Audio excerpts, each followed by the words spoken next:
bonjour. Vous êtes, bonjour madame, bonjour monsieur. Vous êtes sur le plateau de Cimodec TV 2018 et nous sommes avec Pierre Latuile, président du CETIM CETEDEC, le centre technique qui est implanté à Cluses notamment. Et monsieur le président, vous allez nous parler d'une pierre qui a été posée il n'y a pas très longtemps à côté du CETIM CETEDEC, je crois, et qui est le futur technocentre. Alors, qu'est-ce que c'est ce technocentre? À quoi va-t-il servir? Expliquez-nous un petit peu cette genèse. Bonjour à toutes et à tous. Alors, il y a effectivement une dizaine de jours, nous avons posé la première pierre du chantier Technocentre. Donc, à savoir que Technocentre, c'est un nom générique de projet. Technocentre, c'est aujourd'hui une maquette qui est posée sur le stand du CETIM CETEDEC que vous pouvez voir à l'écran. Cette maquette représente l'environnement, représente le bâtiment qui va être construit et dont la fin de la construction devrait se dérouler fin 2019. Je profite pour glisser un mot par rapport à ce stand du CETIM CETEDEC et de cette maquette, où si vous passez sur ce stand, vous pourrez visiter en virtuel tout l'intérieur de ce bâtiment et tous les outils qu'on sera à même d'y retrouver. Il y a également à cet endroit une proposition de 3 noms qu'on propose pour ce projet. Et on demande à l'ensemble des industriels et les gens qui sont intéressés par le projet de se positionner et de voter pour le nom qui leur semble le mieux correspondre à ce que devra être pour eux ce technocentre. Ce vote se déroule uniquement pendant le Cimodec? Alors, ce vote se déroule pendant le Cimodec. A priori, on récolte beaucoup de votes. Et peut-être qu'on s'arrêtera à la fin du Cimodec. Et si on juge que finalement on veut encore recueillir davantage d'informations et de propositions de l'ensemble des gens qui sont concernés par ça, on continuera peut-être un petit peu en allant les rencontrer. Voilà, donc ça c'était une petite parenthèse. Donc il y a 10 jours, on a posé la première pierre de ce chantier. Première pierre posée avec la présence de Christian Monteil, le président du département, avec Marcel Sagnier, avec la communauté de communes, avec Gilbert Catalal, avec le maire de Cluses. Donc avec la présence honoraire du président de région Laurent Wauquiez. Laurent Wauquiez, excusez-moi. Nous avions ce matin. Oh, mais on est en salon et on comprend tout à fait. Laurent Wauquiez qui a fait l'inauguration du salon ce matin, bien sûr. Voilà, donc démarrage du chantier et ce technocentre, c'est quelque chose qui est important pour... C'est un projet porté par la profession et pour la profession. Quand on a traversé la crise de 2008, on a réagi en essayant de voir où est-ce que notre profession devait aller d'ici 2020. Et on a vu un certain nombre d'axes qu'il fallait qu'on développe, comme l'export, enfin, comme un certain nombre d'axes. Et sur ces axes, on a bien vu qu'il nous fallait un outil digne de l'industrie de demain, digne de nos entreprises. Et c'est à ce moment-là que l'idée du technocentre a germé. Alors le technocentre est principalement porté par le centre technique CETIM CETEDEC, mais ce n'est pas qu'un centre technique. Un centre technique, c'est essentiellement tous les outils technologiques dont la profession a besoin. Mais de plus en plus, une entreprise, quand elle est confrontée à un problème, elle est généralement confrontée à un problème complexe pour lequel il faut qu'on trouve des solutions en l'abordant de différents aspects qui peuvent être techniques, mais ça peut être des aspects RH, ça peut être des aspects de formation, de recrutement. Et donc, au travers de ce technocentre, on espère pouvoir offrir un outil beaucoup plus pertinent, beaucoup plus efficace, pour justement répondre et fournir aux entreprises ce dont ils vont avoir besoin pour continuer à croître et à se développer. Le technocentre, vous dites qu'il a été porté au niveau de l'intention, mais au niveau aussi du financement par différentes institutions, on va dire. Oui, alors le technocentre, effectivement, n'aurait pas pu voir le jour sans l'aide de financeurs publics. Il est rentré dans le contrat plan État-région et c'est sur ce dernier plan État-région le premier projet qui démarre. Donc ça veut dire que globalement, l'ensemble des partenaires qui nous ont permis d'arriver à l'état où on est aujourd'hui ont très bien fonctionné et nous ont permis de faire avancer ce projet. Et dans ces financeurs, on y retrouve bien sûr l'État, la région, le département, la communauté de communes, la commune de Cluses, l'Europe, bien sûr. Et puis, l'ensemble des financeurs publics représente à peu près 3/4 du financement et 1/4 est du financement privé. Par les industriels eux-mêmes. Par les industriels, par le centre technique, mais le centre technique, c'est aussi les industriels. Et le centre technique, le technocentre, physiquement, où cette pierre a été posée, c'est à l'endroit où est déjà implanté le CETIM CETEDEC. Voilà, tout à fait. Le CETIM CETEDEC était sur un terrain qui avait la capacité d'avoir des bâtiments plus importants. Et donc c'est sur ce même terrain que l'on fait d'un côté la démolition d'une partie de l'existant, le reconditionnement d'une autre partie, grossièrement où est le centre technique actuellement. Et puis il y a une construction neuve qui va aussi voir le jour avec un aspect architectural qui est assez novateur. Tout à fait, on le voit sur la maquette. Et à l'intérieur donc du technocentre, quel va être son contenu finalement et ses contenus peut-être? Alors oui, plutôt ses contenus, même si la partie technologique qui est ce que les industriels, en tout cas territoriaux, vont premièrement attendre, c'est une réponse technologique par rapport à des problématiques très concrètes. J'ai un problème d'usinage, j'ai un problème de contrôle de pièces, j'ai un problème d'analyse matière. Donc ça, c'est des problématiques concrètes, techniques, pour lesquelles le centre technique va pouvoir apporter des réponses précises, rapides.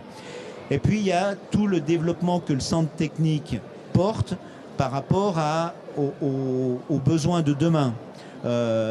Les nouvelles technologies, les nouvelles machines, des machines connectées, voilà, toutes ces problématiques qui vont être portées par le technocentre et ensuite pouvoir être redistribuées auprès des industriels.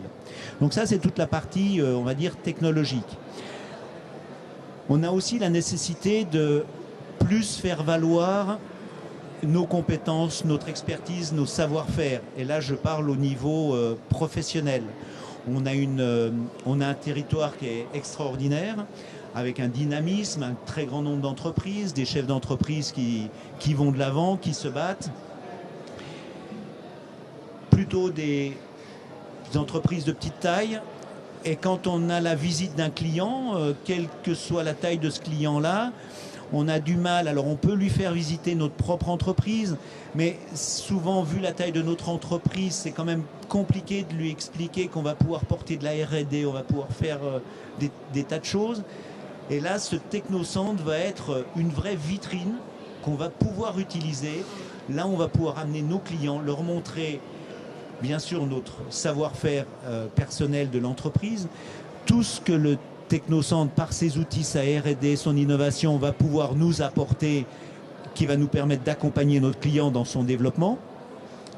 Et puis tout le réseau qui constitue ce territoire, avec toutes ces professions diverses et variées, que ce soit usinage, les traitements de surface, les traitements thermiques, la rectification, le taillage et tout le reste. Et je ne veux pas tous les citer parce qu'ils sont très nombreux. Toute la chaîne de valeur qu'on peut trouver oui, dans la vallée et un peu au-delà. Qui est un réseau qui est quand même propre à ce territoire, que l'on ne retrouve, je pense, pas vraiment ailleurs. Et quand on l'explique à nos clients, ils ont assez souvent du mal à le comprendre. Et là, on sera à même, au travers de ces vitrines-là, de leur montrer tout ce savoir-faire et notre capacité à pouvoir les suivre dans leurs projets. Donc, il y aura ça, toute cette notion de vitrine. Et puis la croissance des entreprises passe d'abord par le recrutement. Et le recrutement de compétences. Alors, le recrutement d'abord, si la compétence n'est pas là, au travers du centre de formation, on saura proposer à ces personnes recrutées toutes les formations nécessaires pour qu'ils puissent intégrer l'entreprise et participer à la croissance de l'entreprise. Ou des gens qui ont déjà les compétences, mais il faut qu'on leur démontre que nos métiers sont des métiers de valeur, des métiers du futur, avec un vrai avenir. Et au travers d'un smile permanent qui sera installé au centre de ce technocentre, on saura leur démontrer toutes les valeurs ajoutées qu'on retrouve à tous les niveaux dans l'entreprise, pas seulement en production, pas seulement technique, mais aussi tous les autres métiers transversaux dont on a besoin. Alors, je rappelle que le Smile, c'est le salon qui est juste derrière le plateau TV et qui voit défiler on voit des images à l'écran, qui voit défiler quelques milliers de jeunes filles et jeunes garçons qui viennent découvrir les métiers à travers différents exemples qui leur sont donnés par les professionnels eux-mêmes. Et nous fêtons en ce CIMODEC 2018 les 10 ans du Smile. Donc ce Smile va devenir permanent, c'est-à-dire que les enfants, les professeurs, leurs parents pourront venir découvrir les métiers au technocentre, métiers du décolletage en général, de la mécanique de précision éventuellement, et vont le découvrir à travers des maquettes, des images, des vidéos. Alors aujourd'hui, le Smile qui a lieu tous les ans est la reconstitution d'une entreprise avec la participation de vrais professionnels qui expliquent ce que sont leurs métiers et tous les métiers de l'entreprise. De manière à avoir un smile permanent, on ne pourra pas avoir des professionnels toujours à la disposition. Donc ce seront plutôt des outils peut-être un petit peu plus modernes, un peu plus informatisés, un petit peu plus avec cette notion de réalité augmentée ou de vision virtuelle. On le voit déjà, là il y a des petites animations ludiques où il y a un petit personnage de bande dessinée qui explique un métier ou un autre sur le Smile, donc ça sera un petit peu répété de cette manière-là. Absolument. Mais on fera passer au travers de ce Smile pas seulement les enfants, mais aussi les demandeurs d'emploi. Parce qu'on voit que pour recruter, on peut aussi aller chercher chez les personnes qui sont en recherche d'emploi. Et d'ailleurs, au travers d'un des partenaires qui sera au milieu du technocentre avec nous, il y a une d'employeurs que l'on a créé, enfin nous industriels, qui s'appelle Alpej, avec deux actions différentes entre Alpej Zénith et Alpej Horizon. Donc Alpej Zénith, c'est la possibilité de proposer à des entreprises ou des structures plutôt de petite taille des fonctions qu'ils auraient du mal à se payer seuls. Et donc là, on est plutôt sur du temps partagé, compétences du style responsable qualité, responsable achat, responsable RH, voilà, des fonctions dont toute entreprise a de plus en plus besoin, mais pas forcément sur du temps plein, donc plutôt sur 1 jour, 2 jours par semaine. Ça, c'est Alpej Zénith. Et puis, on a un autre groupement d'employeurs qui est un GEC, qui s'appelle Alpej Horizon, où là, justement, on va plutôt chercher chez des gens qui sont en recherche d'emploi, et après en avoir fait une évaluation de compétences, eh bien, on leur propose une formation qui dure à peu près 12 mois, une formation en alternance dans une entreprise qui débouche à 95% sur un CDI. D'accord, donc ça, ce sont toutes les possibilités que vos clients, enfin les clients des décolleteurs, les futurs employés, les gens qui veulent découvrir ce métier pourront faire avec le Technocentre qui va ouvrir ses portes d'ici 2019, vous m'avez dit? C'est ça, fin 2019, voilà. D'accord, très bien. Et jusqu'à ce moment-là, la maquette qu'on voit sur le Cimodec aujourd'hui, on pourra toujours la voir au 7e CETEDEC? Oui, alors le 7e CETEDEC, pendant la durée des travaux, a déménagé parce que la partie des bâtiments dans lequel le 7e CETEDEC fonctionnait va être en rénovation. Et donc on a retrouvé un bâtiment qui est à peu près à 500 mètres du lieu actuel, dans lequel on a réinstallé l'ensemble des activités du 7e CETEDEC, de façon à ce que nos clients ne soient pas pénalisés par les travaux qui sont en cours. Mais le technocentre aura sa propre structure de gouvernance, de gestion, etc. Ou elle sera dépendante du 7e CETEDEC toujours et sous votre autorité? Non, alors on est en cours de réflexion et on le travaille. Effectivement, le 7e CETEDEC n'a pas à vocation de porter la gestion du technocentre.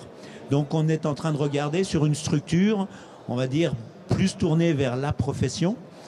À savoir que, chose que je n'ai pas dit tout à l'heure, c'est que CETEDEC, c'est le centre technique du décolletage, CETIM, c'est le centre technique des industries de la mécanique, et 7e CETEDEC, eh bien, c'est un centre technique qui s'adresse aussi bien aux décolleteurs qu'aux mécaniciens. Donc on a élargi notre panel et surtout ça nous permet de travailler en collaboration étroite avec le CETIM qui lui porte des compétences qu'au CETEDEC nous n'avons pas. Je ne sais pas si par exemple les matériaux composites, l'assemblage, il y a des tas de métiers, des tas de technologies que le CETEDEC n'a jamais pu aborder, mais que le CETEDEC est capable aujourd'hui d'aller chercher auprès du CETIM de façon à ramener auprès d'un industriel du territoire.